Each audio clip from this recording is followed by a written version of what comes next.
I wasn't going to hop on camera today, but I did want to talk about this, which is discomfort while learning and how it can be your friend if you take the time to really listen to your body and what it's cueing for you. Now, we often think of learning as something that happens just within the mind, right? Something that's cognitive, intellectual, and very logical. But in truth, learning is a full body experience. And if you're not paying attention to the signals that your body is sending you, then you could be missing some of your most valuable insights that you're getting while learning. I want you to think about it for a moment, okay? So, have you ever read something or heard an idea that gave you goosebumps, right? And maybe you even heard something that kind of rubbed you the wrong way and you felt the sudden urge to tune it out and change the subject or even argue your case when it came to that. Now, these physical and emotional responses aren't just reactions, they're messages for you. And it is often that they're pointing out the exact place where growth is trying to happen. Now, let's talk about it a little bit more. Okay, so the body knows before the mind really understands what's happening. So long before you consciously register an idea as new or challenging, your body often clues you into it. It could be something like a quickening in your heartbeat, a tightening in your chest, a lump in your throat. They're very subtle and sometimes not so subtle signals that you're entering unfamiliar territory when it comes to what you believe, what you know, and what your knowledge base already is. Now, this isn't something to be fearful of. Discomfort in learning isn't a red flag. It's a signal post for you. And it tells you that something meaningful is happening. It says, pay attention here.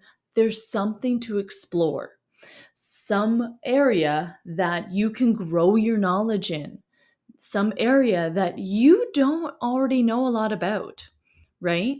And that's really powerful. It's your body's responses when they arise like this while learning. It's not always something's wrong. It often comes to light that it's just something that's important enough that it really deserves more of your curiosity when it comes to learning it. Okay?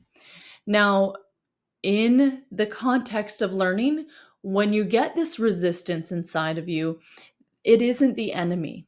Okay? It's easy to assume that if a topic makes us uncomfortable, that we should back away, right? But in many cases, that discomfort is precisely where the magic of learning is going to happen. And big learning, right? Understanding things in a much broader way, growing our perspective in a huge, huge way is where that discomfort lies. So, in learning environments, whether you're reading a book, sitting in on a seminar, or you're having a tough conversation, the resistance often shows up right before a breakthrough. It's your body's way of flagging something that challenges your worldviews, your habits, your assumptions, and even biases that you have in place. Now, what do you do with this, right? How can you really maximize the opportunity to learn when you feel this physiological resistance? Well, the trick is to pause and observe. You're going to ask yourself, what am I reacting to right now? Why does this idea make me so uneasy? And is this resistance coming from fear, unfamiliarity, or something deeper?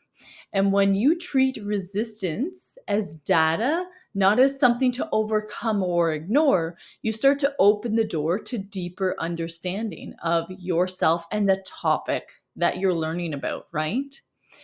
The point I'm really trying to make here is that learning isn't always comfortable. right? There's going to be many instances where when we're learning, we're pushed beyond our comfort zone. And that's a good thing, okay? We don't grow by staying in what is familiar. Growth happens when we stretch beyond what we already know, what feels predictable, and what feels safe. And in stretching by nature, it creates tensions, right? That's true in the body and it's true in learning. This is especially important in areas like emotional intelligence, leadership, or personal development, where we often unlearn things because of these deeply ingrained patterns of discomfort. We start to feel uncomfortable and then we step away from those opportunities to learn, right? Change often comes with discomfort, but discomfort is the signal that change is happening. You can think about this like going to the gym, right? You get discomfort in your muscles as a signal, and when you know that that's happening, you know that there's changes that are occurring inside the body. It's not that you're necessarily doing anything wrong. Now, of course, depending on the level of discomfort, but we're not going to go into that right now, right? But it's the idea that you are doing something right. So that discomfort when you're learning is broadening your perspective. Your body truly is an ally in learning when it's giving you these signals, right?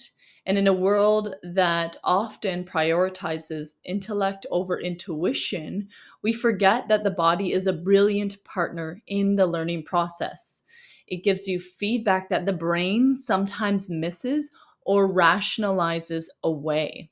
So when you start to notice how your body responds to different ideas, perspectives, or challenges, you gain access to a whole new layer of insight. So the next time you start to feel uneasy while you're learning something new, try to pause, breathe, and lean into that feeling. Be curious, not critical. Let your body's reactions guide you towards deeper questions and eventually towards deeper growth. Because learning isn't about what you know, it's about how willing you are to be changed by what you discover.